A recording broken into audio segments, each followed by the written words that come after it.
नवरात्रि के दूसरे दिन में आप सबका स्वागत है। देखिए, ये दिन सिर्फ एक त्योहार नहीं है। ये तो धैर्य, तपस्या और अपने लक्ष्य के प्रति सच्ची डेडिकेशन का एक बहुत ही शक्तिशाली पाठ है। तो चलिए, आज इसी में थोड़ा और गहराई से उतरते हैं।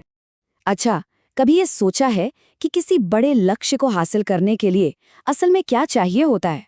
वो कौन सी शक्ति है जो हमें मुश्किल से मुश्किल हालात में भी टिके रहने की हिम्मत देती है?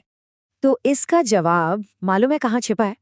नवरात्रि के दूसरे दिन में। और देखिए, ये दिन सिर्फ कोई धार्मिक अनुष्ठान नहीं है, बल्कि ये तो हमारे पर्सनल गोल्स को पाने के लिए ज्ञान का एक बहुत बड़ा खजाना है। तो सवाल उठता है कि ये समर्पण का मार्ग आखिर है क्या? देखिए, ये दिन ना उन लोगों के लिए बहुत ज्यादा पावरफुल माना जाता है जिन्हें अपनी जिंदगी में फोकस या एकाग्रता चाहिए। हाँ, बिल्कुल। खासकर स्टूडेंट्स के लिए जो कॉम्पिटिटिव एग्जाम्स की तैयारी कर रहे हैं, उनके लिए तो ये दिन बहुत ही खास है। माना जाता है कि इस दिन की साधना मन को एकदम स्थिर करती है, एकाग्रता बढ़ाती है, और आज के जमाने में इसकी जरूरत किसे नहीं है ना? चलिए, अब बात करते हैं इस दिन की मुख्य शक्ति की, यानी तपस्या की देवी की। ये दिन समर्पित है माँ ब्रह्मचारिणी को, और उनकी कहानी अरे वाकई बहुत इंस्पायरिंग है। तो ये जो नाम है ब्रह्मचारिणी, इसका मतलब क्या होता है? इसका सीधा सा मतलब है तप का आचरण करने वाली, यानी कि उनकी पहचान, उनकी पूरी आइडेंटिटी ही तपस्या और सेल्फ डिसिप्लिन से जुड़ी हुई है। और इतनी कठोर तपस्या, इसके पीछे एक बहुत बड़ा लक्ष्य था। वो था भगवान शिव को पति के रूप में पाना। मतलब ये एक बहुत बड़े, एक विशाल लक्ष्य को हासिल करने की सच्ची कहानी है। और ये तपस्या कोई एक दो दिन की बात नहीं थी। हजारों साल, सोचिए, हजारों सालों तक बिना कुछ खाए पिए उन्होंने कठोर तप किया। जरा कल्पना करके देखिए उनकी डेडिकेशन के लेवल की।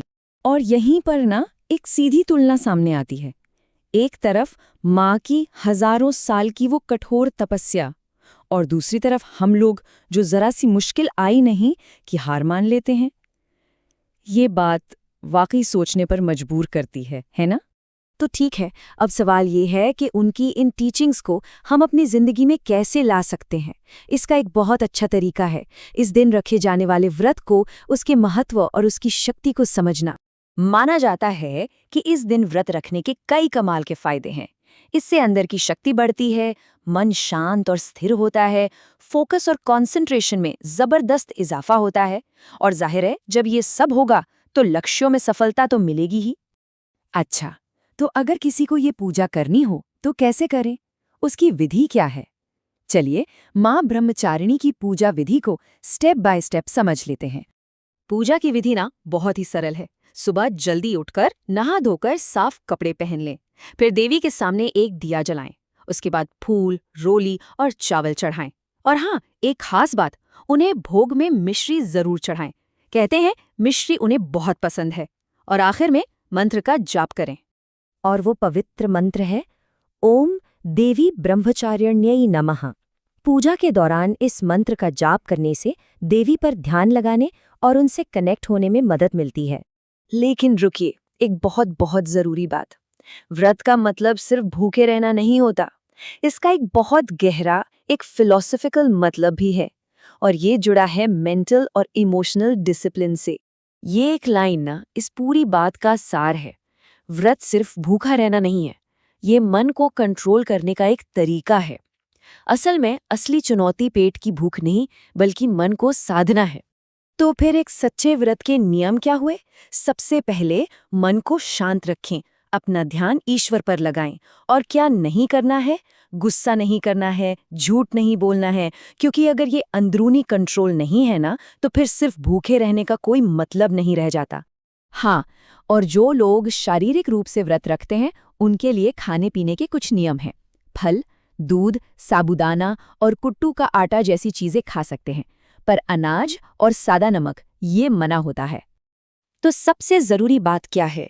इस पूरी बातचीत का निचोड़ ये है कि सच्ची श्रद्धा और मेंटल डिसिप्लिन से कोई भी इच्छा, कोई भी लक्ष्य पूरा किया जा सकता है। बस याद रखिए, डेडिकेशन सिर्फ हमारे काम में नहीं, हमारे विचारों में भी होना चाहिए।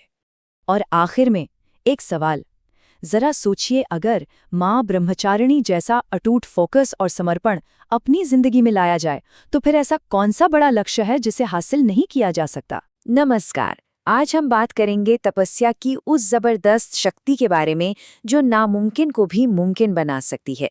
और ये शक्ति हमें मिलती है माँ ब्रह्मचारिणी के स्वरूप से, जो हमें सिखाती हैं कि अगर ठान लिया जाए तो क्या कुछ हासिल नहीं किया जा सकता।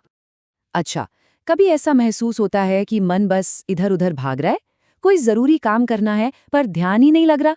अगर ऐसा है तो यकीन मानिए, माँ ब्रह्मचारिणी की कहानी में हमारे लिए फोकस और कंसंट्रेशन का एक बहुत बड़ा सबक छिपा है।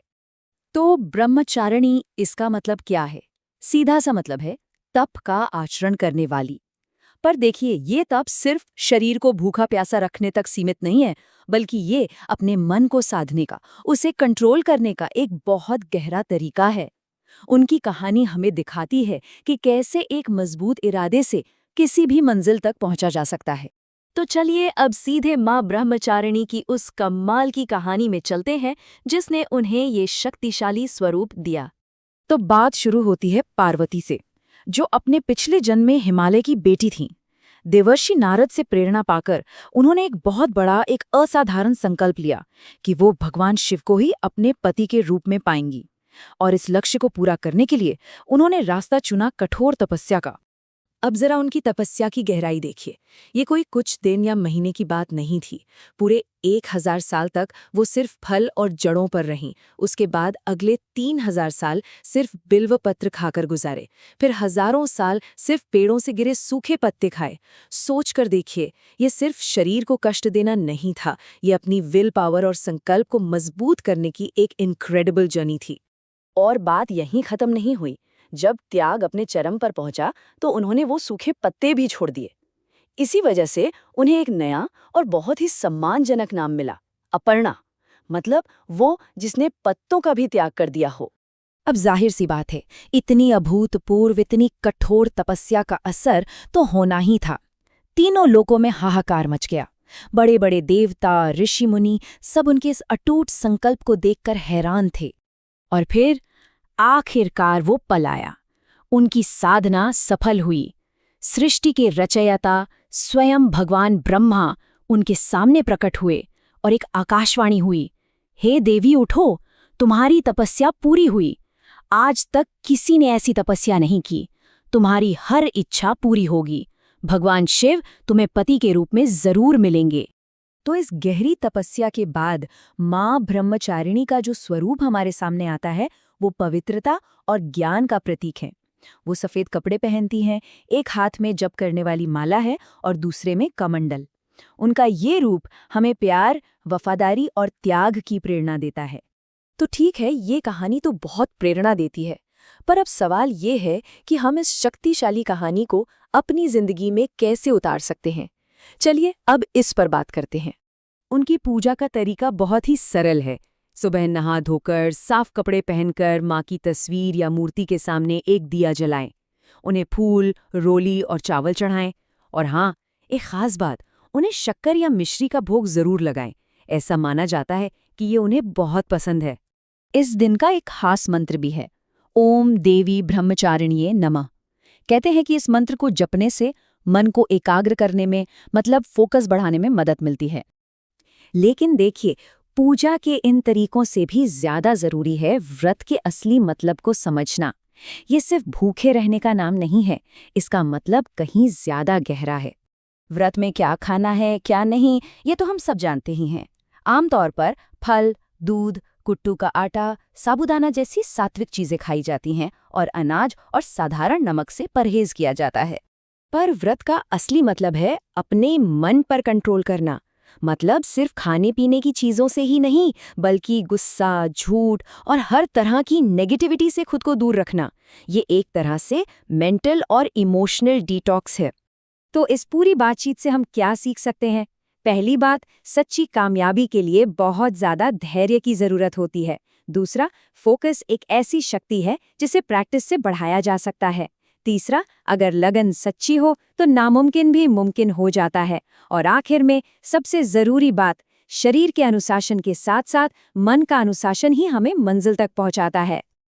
तो अब जाते जाते बस एक सवाल कि माँ ब्रह्मचारिणी की इस असाधारण कहानी से हम अपने लक्ष्यों के लिए क्या प्रेरणा ले सकते हैं? इस पर सोचिएगा जरूर।